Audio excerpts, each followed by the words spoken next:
Miyapur police station పరిధిలోని మదీనాగూడ నారాయణ స్కూల్లో అకస్మాత్తుగా అగ్ని ప్రమాదం చోటు చేసుకుంది. స్కూల్ సెల్లార్ ప్రాంతంలో భారీగా పొగలు వ్యాపించడంతో ఒక్కసారిగా భయాందోళన వాతావరణం నెలకొంది. పొగలు గమనించిన సిబ్బంది వెంటనే అప్రమత్తమై యాజమాన్యానికి సమాచారం అందించారు. సమాచారం అందుకున్న వెంటనే అగ్నిమాపక శాఖ సిబ్బంది సంఘటనా స్థలానికి చేరుకుని సహాయక చర్యలు ప్రారంభించారు. ఇదే సమయంలో స్కూల్ యాజమాన్యం భద్రతా చర్యలలో భాగంగా అన్ని విద్యార్థులను వెంటనే తరగతుల నుంచి బయటకు తరలించారు. ఈనాడు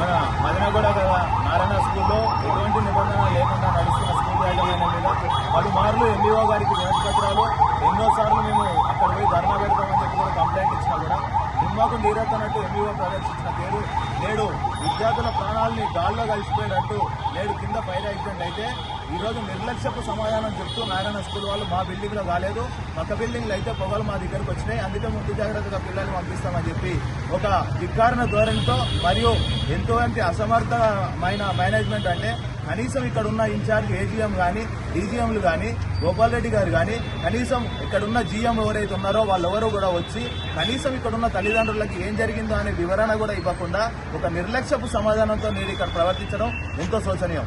మరొక విషయం నేను ఇక్కడే సూటిగా కూడా గవర్నమెంట్ వారికి కూడా ఒకటే దృష్టికి తీసుకోవాలనుకుంటున్నాం. ఇక్కడ ఉన్న 2 బిల్డింగ్లు ఇక్కడైతే నారాయణ స్కూల్ ఉంది, కూతవేడు దూరంలో కూడా ఇక్కడ ఇంకో నారాయణ స్కూల్ ఉంటుంది.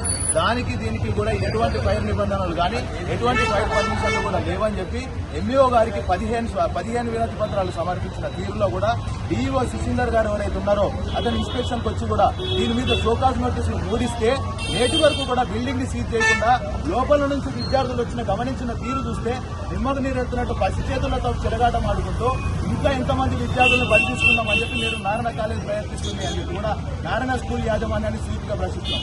ఇప్పటికైనా సరే ప్రభుత్వాధికారులు కానీ ఎంఈఓ గారు కానీ ఫైర్ సేఫ్టీ అధికారులు కానీ ఇన్సిడెంట్ జరిగినాక వచ్చి చేసుకునే మీరు ముందు జాగ్రత్త చర్యలు ఏవైతున్నాయో ఇన్సిడెంట్ జరగకముందు మీరు వచ్చి ఇటువంటి బిల్డింగ్ సీజ్ చేస్తే ఇటువంటి విద్యార్థుల ప్రాణాలు కానీ సామాన్య ప్రజలకు కానీ ఎటువంటివి మన ఇబ్బందులు కలగకూడదు. అంటే హైడ్రా అధికారులు నిమ్మకు నీరెత్తినట్టు పక్కన చెరువులు పూడుస్తామని చెప్పి అంటున్నారు. కానీ ఇక్కడ ఉన్న నిబంధనలు ఏవైతే నడుస్తాయో నిబంధనలు పాటించకుండా నడిపిస్తారు.